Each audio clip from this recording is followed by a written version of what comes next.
Hello friends, നമ്മൾ ഇന്ന് discuss ചെയ്യാൻ പോകുന്നത് മോട്ടീവ്സ് ഫോർ എഫ് ഡി ഐയും അതുപോലെ cost benefit analysis of F D ഐയും ആണ്. എന്തുകൊണ്ടായിരിക്കണം ഇൻവെസ്റ്റേഴ്സ് എഫ് ഡി ഐക്ക് പോകുന്നത്? What is the reasons behind? അതെല്ലാമാണ് നമ്മൾ മേജറായിട്ട് ഡിസ്കസ് ചെയ്യാനായിട്ട് പോകുന്നത്. ഈ മേജറായിട്ടുള്ള ഒരു റീസൺ എന്ന് പറഞ്ഞാൽ നമ്മൾ കണ്ടു വെർട്ടിക്കൽ ഇൻറ്റഗ്രേഷൻ. അതായത് എവിടെയാണോ റോ മെറ്റീരിയൽസ് ഏറ്റവും കോസ്റ്റ് എഫക്റ്റീവ് ആയിട്ട് അവൈലബിൾ ആവുന്നത്, അല്ലെങ്കിൽ ഏറ്റവും ക്വാളിറ്റി ഉള്ള ഫാക്ടേഴ്സ് ഓഫ് പ്രൊഡക്ഷൻ എവിടെയാണോ അവൈലബിൾ ആയിട്ടുള്ളത്, അവിടേക്ക് ആൾക്കാർ ഷിഫ്റ്റ് ചെയ്യുക എന്നുള്ളത് വളരെ നാച്ചുറൽ ആണ്. അപ്പോൾ അതാണ് മേജർ ആയിട്ടുള്ള ഒരു കാര്യം, വെർട്ടിക്കൽ ഇൻറ്റഗ്രേഷൻ. ചിലപ്പോൾ അത് ബാക്ക്വേർഡ് ആയിരിക്കാം, ചിലപ്പോൾ അത് ഫോർവേഡ് ആയിരിക്കാം. രണ്ടാമത്തെ കാര്യം ഫാക്ടർ പ്രൈസ് ഡിഫറൻസസ് ആണ്. അതായത് ഇപ്പോൾ മേജർ ആയിട്ടുള്ള ഒരു ഫാക്ടർ എന്ന് പറയുന്നത്, ഫാക്ടേഴ്സ് പ്രൊഡക്ഷൻ എന്നത് ലേബർ ആണ്. Indian market for example one of the cheapest and quality labour offer ചെയ്യുന്ന ഒരു രാജ്യമാണ്. അപ്പോൾ അതുകൊണ്ടാണ് പല സർവീസ് സെക്ടറുകളും ഇവിടെ തഴച്ചു വളരാനുള്ള ഒരു കാരണം.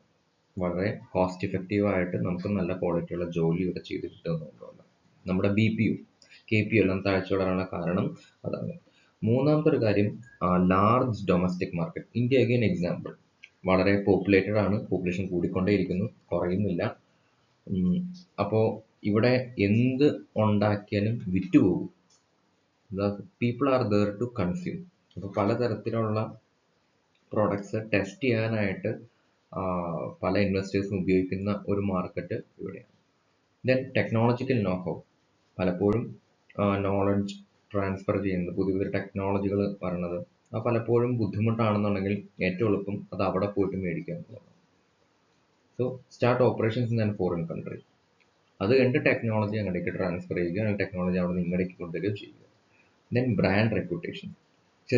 ചെറുതായിട്ട് നിൽക്കുന്നതിനേക്കാളും പലപ്പോഴും people prefer international company. Local കമ്പനികളെക്കാളും ആൾക്കാർക്ക് താല്പര്യം ഇന്റർനാഷണൽ കമ്പനികളാണ്. അപ്പോൾ അതുകൊണ്ട് അവരെ സക്സസിന്റെ ഒരു മെഷറായിട്ട് ഇതിനെ പലരും കാണുന്നുണ്ട്. Then corporate image. Just like well known banking firms, വലിയ വലിയ ബാങ്കിങ് കമ്പനികൾ, വലിയ സോഫ്റ്റ്വെയർ കമ്പനികൾ, അല്ലെങ്കിൽ അക്കൗണ്ടിങ് ഫേംസ്, ബിഗ് ഫോർ തന്നെ എടുക്കാം. ബിഗ് ഫോർ ഒന്നും ഇന്ത്യൻ കമ്പനികളല്ല, എല്ലാം പുറമേ നിന്നുള്ള കമ്പനികളാണ്. അതെല്ലാം നമ്മുടെ വീടുകളിൽ പോലും സാധാരണക്കാർക്ക് പോലും പേരറിഞ്ഞ മാറിയിട്ടുണ്ടെന്നുണ്ടെങ്കിൽ അതിന് കാരണം അവർ ആ ഇമേജ് പൊക്കിപ്പിടിച്ച് നടക്കുന്നതുകൊണ്ടാണ്. അപ്പോൾ അതെല്ലാം ഫോറിൻ ഇൻവെസ്റ്റ്മെന്റ് കൊണ്ട് വന്നതാണ്. Then product life cycle. C, എല്ലാ പ്രൊഡക്റ്റിനും എല്ലാ നാട്ടിലും ഒരേപോലെ ആയിരിക്കില്ല അവസ്ഥ. ചില സ്ഥലത്ത് ആ പ്രൊഡക്ട്സ് അതിൻ്റെ മെച്യൂരിറ്റി സ്റ്റേജ് അല്ലെങ്കിൽ സ്റ്റാഗ്നേഷൻ സ്റ്റേജ് എത്തിയിട്ടുണ്ടെങ്കിൽ അവിടെ ലൈഫ് എക്സ്റ്റെൻഡ് ചെയ്യാൻ പറ്റില്ല എന്നുണ്ടെങ്കിൽ നല്ലത് വേറെ രാജ്യത്തേക്ക് അത് ഷിഫ്റ്റ് ചെയ്യുന്നതാണ്. So that the production can go on. Then home country regulation. ഏത് രാജ്യത്താണ് ഒരു ഒറിജിനലി തുടങ്ങുന്ന ആ രാജ്യത്തെ റെഗുലേഷൻസ് വളരെ സ്ട്രിഞ്ചന്റ് ആയിട്ട് മാറിക്കഴിഞ്ഞാൽ സ്വാഭാവികമായിട്ടും അവർ ചെയ്യുന്നൊരു കാര്യം, ദേ വിൽ ഷിഫ്റ്റ്. കുറച്ചും കൂടി നിയമങ്ങൾ എളുപ്പമായിട്ടുള്ള ലൂസിഡ് ആയിട്ടുള്ള രാജ്യങ്ങളിലേക്ക് അവർ പലപ്പോഴും ഷിഫ്റ്റ് ചെയ്യാറുണ്ട്. അതുകൊണ്ട് തന്നെയാണ് പലപ്പോഴും ചില അമേരിക്കൻ കമ്പനികൾ ഇന്ത്യൻ മാർക്കറ്റിലേക്ക് വരുന്നത്. അമേരിക്കൻ റെഗുലേഷൻസ് വളരെ സ്ട്രിക്റ്റ് ആണ്, യൂറോപ്യൻ റെഗുലേഷൻസ് അതെ വളരെ സ്ട്രിക്റ്റ് ആണ്. So they will prefer other countries. Then exchange rate fluctuations. പലപ്പോഴും ഈ പറയുന്ന എക്സ്ചേഞ്ച് റേറ്റിൽ നല്ല രീതിയിൽ കുറവ് കിട്ടാനായിട്ടോ അല്ലെങ്കിൽ എക്സ്ചേഞ്ച് റേറ്റിൽ ഉള്ള ബെനിഫിറ്റ്സ് എടുക്കാൻ വേണ്ടിയിട്ടോ പലരും ഇങ്ങനെ ഷിഫ്റ്റിംഗ് നടക്കാറുണ്ട്. ദെൻ പലപ്പോഴും സ്ട്രാറ്റജിക് കൺസിഡറേഷൻസ്. ഇപ്പോൾ ഒലിഗോപോളിസ്റ്റിക് ആയിട്ടുള്ള കൺട്രീസ് ആണെന്നുണ്ടെങ്കിൽ, ഈ മാർക്കറ്റ് ആണെന്നുണ്ടെങ്കിൽ, അതായത് കുറച്ച് സെല്ലേഴ്സേ ഉള്ളൂ, ഒരുപാട് ബയേഴ്സ് ഉണ്ട്. അപ്പോൾ അതിന്റെ അഡ്വാൻറ്റേജ് മാക്സിമം എടുക്കാനായിട്ട് ഈ ഒലിഗോപോളിസ്റ്റുകൾ എവിടെയാണോ കൂടുതലുള്ളത് അങ്ങോട്ടേക്ക് ട്രാൻസ്ഫർ ചെയ്യുക. That is better for them. അപ്പോൾ അവർക്കത് ഒരുമിച്ച് നിൽക്കാനും ആ പ്രൊഡക്ഷൻ കാര്യങ്ങളെല്ലാം പ്ലാൻ ചെയ്യാനും എല്ലാം പറ്റും. ജസ്റ്റ് ഫോർ എക്സാമ്പിൾ, ഓയിൽ കമ്പനികൾ മേജറായിട്ട് കോൺസെൻട്രേറ്റ് ചെയ്തിരിക്കുന്നത് എവിടെയാണെന്ന് ചിന്തിക്കാം. അവിടെ ഓപ്പറേറ്റ് ചെയ്യുന്ന കമ്പനികൾ പലതും അമേരിക്കൻ കമ്പനിയോ അല്ലെങ്കിൽ യൂറോപ്യൻ കമ്പനിയോ ഒക്കെ ആയിരിക്കും. പക്ഷെ ഓപ്പറേറ്റ് ചെയ്യുന്ന പലപ്പോഴും ഗൾഫ് കൺട്രീസിലായിരിക്കും. ദെൻ ഇനി നമ്മൾ നോക്കുന്നത് കോസ്റ്റ് ബെനിഫിറ്റ് അനാലിസിസ് ആണ് FDIയുടെ. Cost and benefits to host country, cost and benefits to home country, and cost and benefits to investing multinational company. നമ്മൾ ആദ്യം നോക്കാൻ പോകുന്നത് ഹോസ്റ്റ് കൺട്രിക്ക് എന്താണ് ബെനിഫിറ്റ് എന്നുള്ളതാണ്. പ്രധാനമായിട്ടും പറഞ്ഞത്, ഒരു രാജ്യത്ത് ഫോറിൻ ഇൻവെസ്റ്റ്മെന്റ് വന്നു കഴിഞ്ഞു കഴിഞ്ഞാൽ അവിടെ ഒരുപാട് തരത്തിലുള്ള റിസോഴ്സസ് വരും, പലതരത്തിലുള്ള ടെക്നോളജികൾ വരും, ഫണ്ടുകൾ വരും, പല റിസോഴ്സസ് പല രീതിയിൽ വരും. അപ്പോൾ റിസോഴ്സസ് ഒത്തിരി ആ രാജ്യത്തേക്ക് വരുന്നുണ്ട്. അപ്പോൾ അങ്ങനെ റിസോഴ്സസ് ഒരുപാട് വന്നു കഴിയുമ്പോൾ സ്വാഭാവികമായിട്ടും ഉണ്ടാകുന്ന ഒരു കാര്യം എംപ്ലോയ്മെന്റ് ഓപ്പർച്യൂണിറ്റി ജനറേറ്റ് ചെയ്യണം. എംപ്ലോയ്മെന്റ് ഓപ്പർച്യൂണിറ്റി ജനറേറ്റ് ചെയ്ത് കഴിയുമ്പോൾ സ്വാഭാവികമായിട്ട് അവിടെയുള്ള ആൾക്കാരുടെ സ്റ്റാൻഡേർഡ് ഓഫ് ലിവിങ് കൂടും. സ്റ്റാൻഡേർഡ് ഓഫ് ലിവിങ് കൂടുമ്പോൾ എക്കണോമിക് ഡെവലപ്മെന്റിലേക്ക് അത് വഴിവെക്കും. അപ്പോൾ കൺസ്യൂമേഴ്സിന് ഒത്തിരി ചോയ്സ് ഉണ്ടാവുകയും അവരുടെ കോസ്റ്റ് ഓഫ് കൺസംഷൻ കുറയുകയും അതേസമയം അവരുടെ പർച്ചേസിംഗ് പവർ കൂടുകയും ചെയ്യുമ്പോൾ സ്വാഭാവികമായിട്ടും വരുന്നൊരു കാര്യമാണ് എക്കണോമിക് ഡെവലപ്മെന്റ്. പിന്നെ വരുന്നൊരു കാര്യം, ഈ പറയുന്ന രാജ്യങ്ങൾ, ഈ പറയുന്ന കമ്പനികൾ, ബിസിനസ്സുകൾ ഉണ്ടാക്കുന്ന സാധനം നേരത്തെ പുറമേ നിന്ന് മേടിക്കേണ്ടിയിരുന്നുവെങ്കിൽ ഇപ്പോൾ അത് നമ്മുടെ നാട്ടിൽ തന്നെ ഉണ്ടാക്കണം. So that will lead to a saving on foreign exchange. അപ്പോൾ ഫോറിൻ എക്സ്ചേഞ്ചിനുള്ള ഡിമാൻഡ് കുറയും, ഇവിടെ റിസർവ്സ് കൂടി വരും. അപ്പോൾ അവിടെ നമുക്ക് സർപ്ലസ് ആയിട്ട് മാറും, ഫേവറബിൾ ആയിട്ടുള്ള BOP വരും. പിന്നെ അത് കൂടാതെ തന്നെ ഇവിടെ വരുന്ന പല കമ്പനികളും ഇവിടേക്ക് മാത്രമായിരിക്കില്ല സാധനങ്ങൾ ഉണ്ടാക്കുക, they will export. Just for example Maruti Suzuki ഇവിടുന്ന് കാറുകൾ ഉണ്ടാക്കിയിട്ട് എക്സ്പോർട്ട് ചെയ്യുകയാണ്. പുറമേ നിന്നുള്ളൊരു കമ്പനിയാണ് സുസുക്കി എന്ന് പറയുന്നത്. അവരിവിടെ വന്നു ജോയിന്റ് വെഞ്ചറായിട്ട് മാറി പതിയെ ഇവിടുത്തെ മാരുതിനെ അവർ അക്വയർ ചെയ്തു. എന്നിട്ട് ഇവിടെ വണ്ടി ഉണ്ടാക്കിയിട്ട് ഇവിടെ മാനുഫാക്ചർ ചെയ്തിട്ട് ഹോൾ വേൾഡിലേക്ക് അവർ എക്സ്പോർട്ട് ചെയ്ത് അയക്കണം. So that will leads to foreign exchange earnings. Then tax revenue in comparison to domestic companies, domestic business, foreign companies are taxed at higher rate.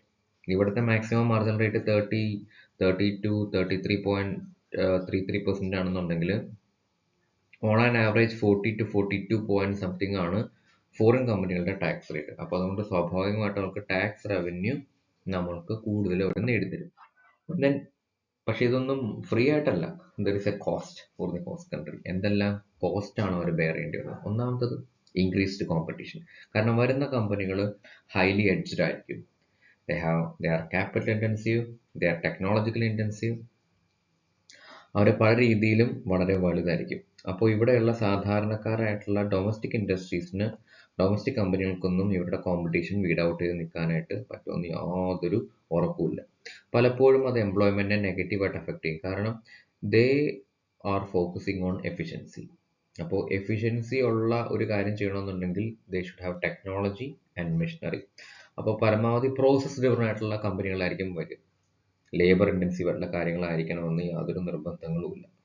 അപ്പോൾ പലപ്പോഴും ഇവിടെ അവർ വന്നു കഴിയുമ്പോൾ ഉള്ള ആൾക്കാരുടെ ജോലി പോകുന്നു എന്നുള്ളൊരു അവസ്ഥയിലേക്കായിരിക്കും എത്തിക്കുക. അതല്ലാതെ പുതിയ ജോലികൾ ക്രിയേറ്റ് ചെയ്യുന്നത് പലപ്പോഴും വളരെ കുറവായിരിക്കും.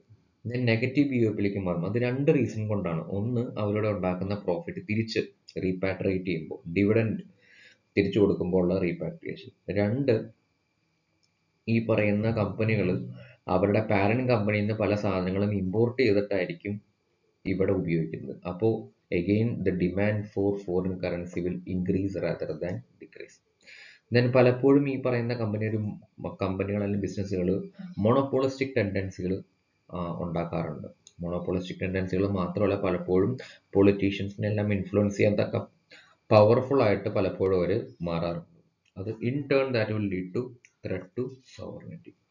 ദെൻ ഈ പറയുന്ന കമ്പനികൾ അല്ലെങ്കിൽ ബിസിനസ്സുകൾ നമ്മുടെ നാടിനോടൊരു പ്രതിബദ്ധത കാണിക്കണമെന്ന് യാതൊരു നിർബന്ധമില്ല. They are only motive is profit maximization at any cost. അത് അവർ വന്നേക്കുന്ന രാജ്യം നശിച്ചു പോയാൽ പോലും കുഴപ്പമില്ല. അപ്പോൾ that will lead to what? Exploitation. എല്ലാ റിസോഴ്സസിനെയും പരമാവധി എക്സ്പ്ലോയിറ്റ് ചെയ്തിട്ട് ഇവിടെ സെല് ചെയ്യാം. അതിനൊരു എക്സാമ്പിൾ നിങ്ങൾക്ക് ഓർത്തെടുക്കാവുന്നതാണ് പ്ലാച്ചിമട സമരം. കൊക്കക്കോള കമ്പനിയാണ് ഇവിടുന്ന് പൂട്ടിച്ചു കൊണ്ടൊരു കാര്യം, അവർ ഭൂഗർഭജലം ഒരുപാട് ഉപയോഗിച്ച് ആ നാട്ടിലുള്ള എല്ലാ കിണറുകളും വറ്റി വരേണ്ട ഒരു അവസ്ഥയിലേക്ക് പോയത് കൊണ്ട് അവർ സമരം ചെയ്ത് ഇവിടുന്ന് പൂട്ടിച്ചു പോയതാണെന്നാണ് ഒരു തിയറി. അതിൻ്റെ കൂടുതൽ ഹിസ്റ്ററി നിങ്ങൾക്ക് അന്വേഷിച്ച് കണ്ടുപിടിക്കാവുന്നതാണ്. ദെൻ പലപ്പോഴും ഹ്യൂമൻ റൈറ്റ്സ് വയലേഷൻസ് ഏറ്റവും കൂടുതൽ നടക്കുന്നതും ഇവിടെയാണ്. അത് കാരണം they are not bothered about labour. അവരുടെ റൈറ്റ്സോ കാര്യങ്ങളെ പറ്റിയൊന്നും അവർക്ക് യാതൊരു തരത്തിലുള്ള ബോധറേഷൻസ് ഇല്ല. ദെൻ ഹോം കൺട്രിക്കുള്ള ബെനിഫിറ്റ്സ് എന്താണ്?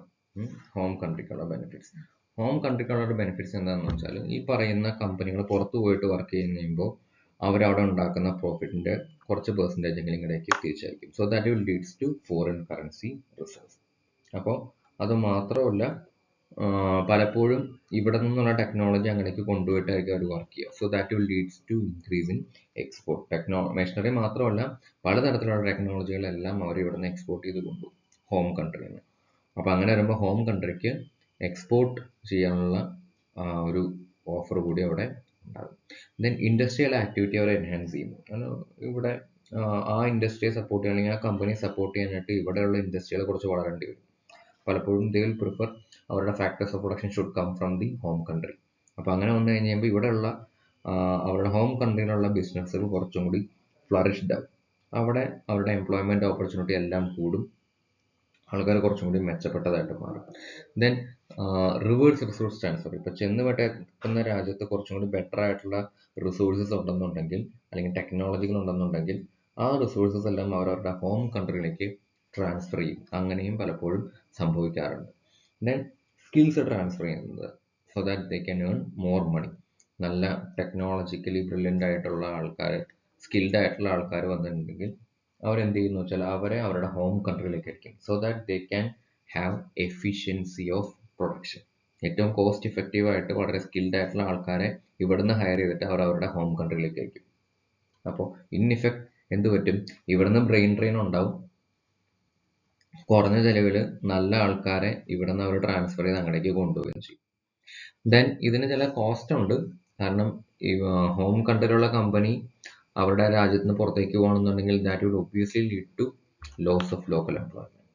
കാരണം ബിസിനസ്സുകൾ അവിടെ ഷട്ട് ഡൗൺ ചെയ്ത് കഴിയുമ്പോൾ ലോക്കൽ എംപ്ലോയ്മെന്റ് ഇല്ലാതാവും, സ്വാഭാവികമായിട്ടും ആൾക്കാർ പുറത്തേക്ക് പോകും. ദെൻ കറണ്ട് അക്കൗണ്ട് പൊസിഷനെ ഡെട്രിമെന്റലായിട്ട് അഫക്റ്റ് ചെയ്യും. കാരണം ഇമ്പോർട്ടുകൾ കൂടേണ്ടി വരും. കാരണം ബിസിനസ്സുകൾ ഇല്ലാണ്ടാവുമ്പോൾ നേരത്തെ അവർ ഉണ്ടാക്കിക്കൊണ്ടിരുന്ന സാധനങ്ങൾ അവർ പുറത്തുനിന്ന് മേടിക്കേണ്ട ഒരു അവസ്ഥയിലേക്ക് വരും. അങ്ങനെ വന്നു കഴിയുമ്പോൾ അത് ബാലൻസ് ഓഫ് പേയ്മെന്റിനെ നെഗറ്റീവായിട്ട് അഫക്റ്റ് ചെയ്യും. ദെൻ ബിസിനസ്സുകൾ പോയി കഴിഞ്ഞ് കഴിയുമ്പോൾ അവർക്ക് വരുന്ന ഒരു കാര്യമാണ് ടാക്സ് റെവന്യൂ നഷ്ടപ്പെട്ടു പോകുന്നത്. കാരണം ബിസിനസ്സുകൾ generate profit will lead to tax. അതൊന്നും ഇല്ലാത്ത ഒരു അവസ്ഥയിലേക്ക് വരും. ദെൻ ഈ പറയുന്ന MNCകൾക്ക് എന്തെല്ലാം ബെനിഫിറ്റ്സ് ആണ് ഉള്ളത്? അവർക്കും ഒത്തിരി ബെനിഫിറ്റ് ഉള്ളതുകൊണ്ടാണ് അവർ ഇങ്ങോട്ടേക്ക് വരുന്നത്. പ്രധാനമായിട്ടും ആക്സസ് ടു ന്യൂ മാർക്കറ്റ്. അവർ എക്സിസ്റ്റ് ചെയ്യുന്ന രാജ്യത്തെ മാർക്കറ്റിൽ അവർ സ്റ്റാഗ്നേറ്റ് ചെയ്തിട്ടുണ്ടെന്നുണ്ടെങ്കിൽ better shift to some other markets.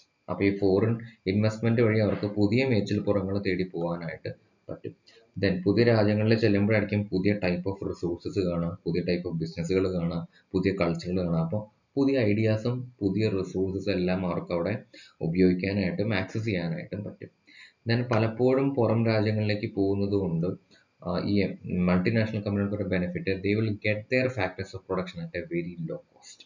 അപ്പോൾ അവരുടെ കോസ്റ്റ് ഓഫ് പ്രൊഡക്ഷൻ വളരെ എഫിഷ്യൻ്റ് ആക്കി മാറ്റാനും അതിലൂടെ അവരുടെ കോസ്റ്റ് കുറയ്ക്കാനും അവർക്ക് പറ്റും. Then they can overcome trade barriers. പലതരത്തിലുള്ള ട്രേഡ് ബാരിയേഴ്സ് പല രാജ്യങ്ങളും വെക്കുന്നുണ്ട്, പല തരത്തിലുള്ള ടാക്സുകളായിട്ടും പലതരത്തിലുള്ള ക്വാണ്ടിറ്റേറ്റീവ് റെസ്ട്രിക്ഷൻസ് ആയിട്ടും. പക്ഷേ ആ മൾട്ടിനാഷണൽ കമ്പനി ആ കൺസേൺഡ് രാജ്യത്ത് ചെന്ന്, ഹോസ്റ്റ് കൺട്രിയിൽ ചെന്ന് മാനുഫാക്ചർ ചെയ്യുമ്പോൾ ഇങ്ങനെയുള്ള ഒരു തരത്തിലുള്ള ഒരു ബാരിയേഴ്സും അവർക്ക് ഉണ്ടാവില്ല. പക്ഷേ all this comes at A cost. പലപ്പോഴും അവർ ഫേസ് ചെയ്യുന്ന വലിയൊരു ട്രബിളാണ് പൊളിറ്റിക്കൽ ചേഞ്ചസ് ഉണ്ടാവുന്ന റിസ്ക്. ഇപ്പൊ ശരിക്കും ഒരു പൊളിറ്റിക്കൽ റിസ്ക് ശരിക്കും ഉണ്ടോ എന്ന് വെച്ച് കഴിഞ്ഞാൽ ഉണ്ടാവേണ്ടിയിരുന്നതാണ്. ബ്രിമ്മിനാണ് അത് പോയത്. ഒരു ഹെഡ് ചേഞ്ച് എക്സ്പെക്ട് ചെയ്തു ഇവിടെ. അങ്ങനെ വരുവാണെന്നുണ്ടെങ്കിൽ ഏറ്റവും കൂടുതൽ അഫക്റ്റഡ് ആവുന്നത് ആരാണ്? മൾട്ടിനാഷണൽ കമ്പനികൾ. കാരണം ഓരോ ഗവൺമെന്റിന്റെയും ഫോറിൻ ട്രേഡ് പോളിസികളും അതുപോലെ ബിസിനസ്സുകളോടുള്ള ആറ്റിറ്റ്യൂഡും അത് ചേഞ്ച് ചെയ്യും. അപ്പോൾ അത് ചേഞ്ച് ചെയ്യുമ്പോൾ സ്വാഭാവികമായിട്ടും ചിലപ്പോൾ നേരത്തെ ചില ബിസിനസ്സുകൾക്ക് അത് വളരെ ഫ്രണ്ട്ലി ആയിട്ടുള്ള ഒരു അറ്റ്മോസ്ഫിയർ ആയിരുന്നെങ്കിൽ ചിലപ്പോൾ പുതിയ ഗവൺമെന്റ് വരുമ്പോൾ അത് ഹോസ്റ്റൽ ആയിട്ടുള്ള ഒരു എൻവയോൺമെന്റ് ആവാനായിട്ടും സാധ്യതയുണ്ട്. ദെൻ ചെന്ന് കയറുന്ന രാജ്യം വളരെ എക്സ്പെക്ടേഷനോട് ഒക്കെ ആയിരിക്കും തുടങ്ങുന്നത്.